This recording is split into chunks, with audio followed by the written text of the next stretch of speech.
Hey guys, Lisa here. I wanted to talk to you a little bit about my initial recruiter experience and my MEPs experience. So I had gotten contacted in January. I'd put my name through the contact us or have us contact you button on the website for the Air Force, and it took about 2 months for one of the recruiters to reach out to me.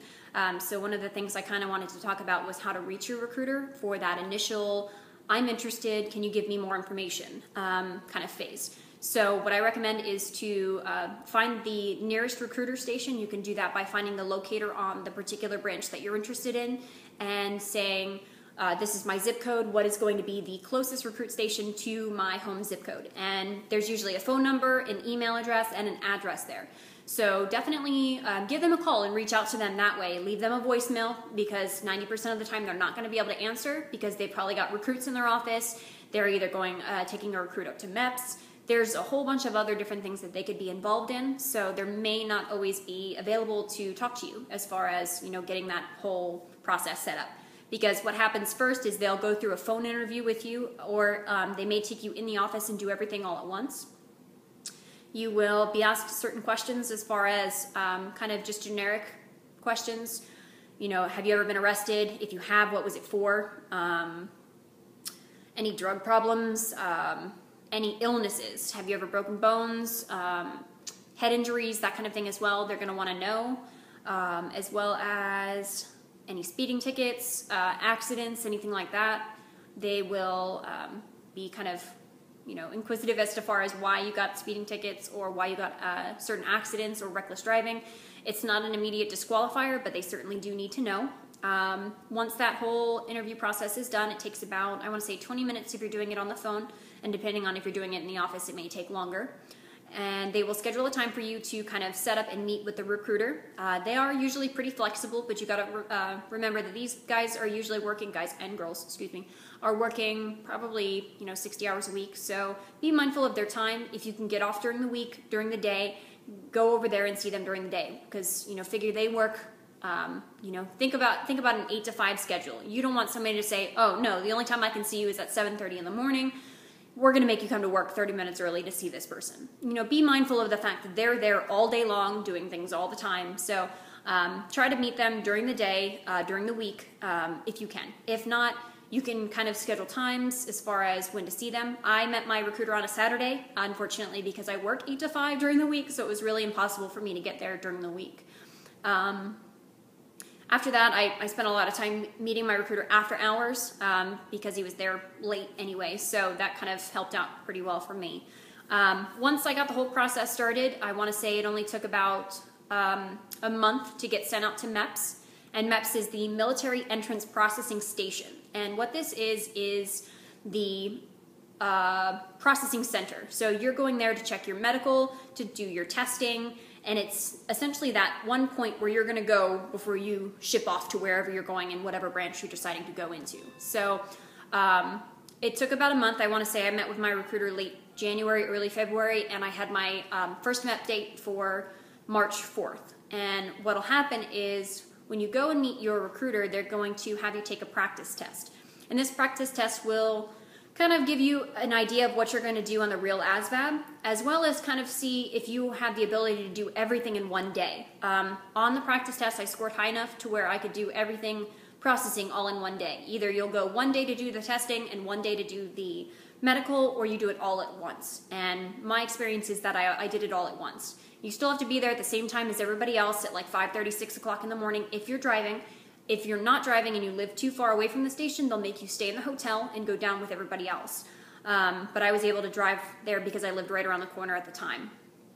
Other than that, you will kind of shut up and listen because one of the DoD personnel is going to come out and brief you as far as what you're going to be doing that day, where you're going to be going, and just general housekeeping rules. Don't eat here, don't chew gum, don't be loud, don't be annoying. Pretty general stuff. So once they get through that initial briefing process, the people that are testing will go straight back into the ASVAB testing. It'll take probably about 3 to 4 hours for you to get through that full test because it is, I want to say it's a total of like 8 categories. There's a lot of math, a lot of paragraph comprehension, word knowledge, mechanical, shapes, and electrical, just all the different ASVAB topics. They are all on the test. So be sure to study all of them. Not all of them will qualify you for certain things, so you may not have to worry about if you're going to suck at mechanical. If you're a girl, if that's what you're worried about, don't be super worried about it because it's not going to exclude you from every job. So be mindful of that. That test is going to take a long time and it's going to be very early in the morning. If you've got a chance at the hotel, drink some coffee. If you're driving yourself, buy an energy drink on the way there, drink it, be whatever you need to do to be super alert and ready for that test. Once you're done with the test, you're going to go straight back to medical. And medical, there's about 8 stations. You're going to get your vision checked, your hearing checked. You're going to get your blood drawn. They're going to take a little bit of blood. And they're also going to go through a urinalysis test. So essentially, you're going to be peeing in a cup in front of somebody. So get used to that because that's how it is in the military. You have to pee in front of somebody to make sure that you're not trying to pass over somebody else's urine as your own, as sad as it is. So, ladies, if this is something that's new to you, be prepared for that. Guys, it's like peeing in a urinal, so, it's nothing new for you guys. Once you've finished with everything in the medical area, you're going to take everything back to your liaison, which essentially is a personnel from your branch. So my liaison is obviously an Air Force. I want to say it was a staff sergeant at the time that I was dealing with.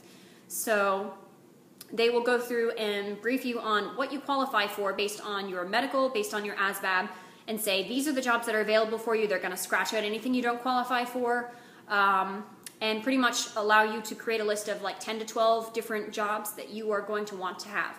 And one of the things I wish somebody would have told me before I went to MEPs was that you need to put an open career field on your list. So whether it be open gen over 70, open general over 50, open general over 30, whatever the score may be that you've gotten on the ASVAB, open admin, open mechanical, open electrical, put at least one open something on your profile, because that is pretty much how you're going to leave. With how things are right now, it's very slim pickings for jobs, and the recruiters get jobs once a month. So, and it's usually at the beginning of the month. So they're going to find who's qualified for what.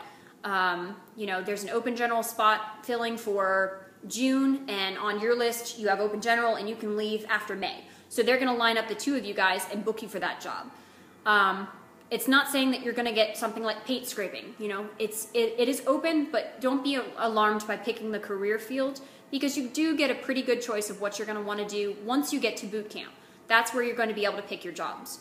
So I didn't do that, but later on it didn't really matter because I went back to take the D-Lab testing and I qualified for a linguist, which is an in-demand position, and I got immediately booked for a job. So that is one of the things that if you're not qualifying for a special forces linguist or like EOD, I think was the other in-demand one, put an open career field on there for you, just to make your life easier and so you can leave quicker and get everything kind of organized a lot faster. Other than that, once you've picked your jobs and done all that, you go back into the back auditorium where you're going to find out when you're swearing in. And what this will do is it's your initial, yes, I am going to be part of the government, yes, the military now owns me, that kind of thing. It's your, I swear this is what I'm doing process. And your family and friends can visit you if you're close enough to have them there. That's great. I recommend, giving them a heads up. I didn't know that my family could be there personally because I just didn't look. So I ended up calling my my family to come out within a few hours of graduating. So it was, or not graduating, but swearing in. And they were there to be able to take pictures and see me swear in.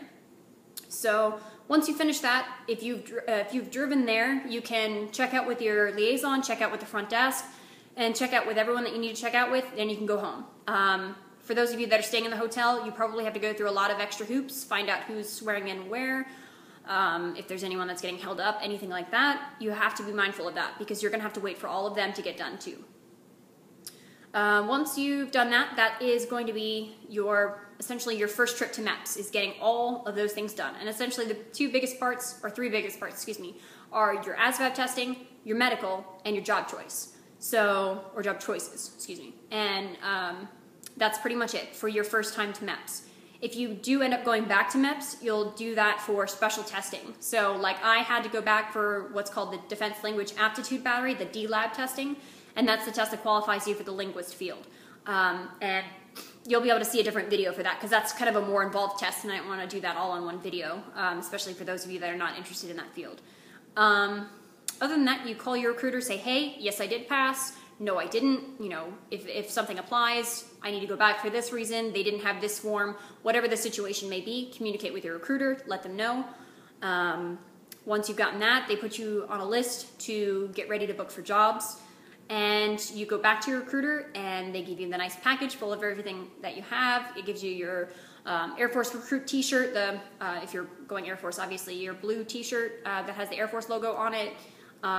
You also get like pens and cups and just generic stuff like that feels really good when you've sworn in and you're a part of that particular branch. So that was pretty cool. Also, your recruiter will give you different packages. So they'll give you the DEP package, which pretty much entails everything that you need to study. And the things that you're going to want to study as far as that are obviously the creed of whatever branch, Airman's Creed for us, the alphabet, and the song, rank structure. If you have family members that shoot rifles or guns, I would probably speak with them and talk to them as far as getting all that prepared. Go shooting a couple of times if you have access to do that. And other than that, it's pretty much just smooth sailing at that point. Go to PT whenever you can.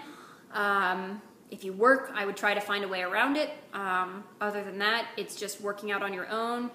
Get in the habit of waking up early, start eating right, and kind of just make sure that you don't get in trouble. Because once you're in the DEP program, the Delayed Enlistment Program, you are pretty much under scrutiny if you do anything wrong. So don't get any tickets, don't get into any accidents. People die during this point of time, and the recruiters are very, very protective of you at this point. So don't do anything that's going to get you disqualified or killed or anything like that. Just generic stuff. Be mindful. That's the biggest thing I could tell you. Other than that, I have, a couple of different videos for different things as far as what to do, ways to practice, different tests you may have to take. I've got a test for, I've got a video for the D-Lab testing, and some other videos that you may want to check out. I will be leaving here in about 2 weeks. I want to say it's like August 5th right now, and I leave on August 20th. So I hope to have another couple of videos dished out here for you guys soon, and then a bunch when I get back so I can tell you all about basic training, what to pack, what to do, honor grad stuff, hopefully, if I can make it, and just some general stuff that's going to be able to help you guys. Other than that, I hope that you will like the video and subscribe, and if there's anything that you guys have a question about, please do not hesitate to let me know. Send me a comment down below, or send me a message. You can also email me, modernmilitarylife@gmail.com, and I'll be happy to answer the questions I can. Just be mindful, guys, that I won't be able to respond between August 19th and sometime at the end of October. November is going to be when I'll be back to answer a lot of questions for you guys, and I hope to be able to answer all of those questions. I hope you guys take it easy, and it was great seeing you.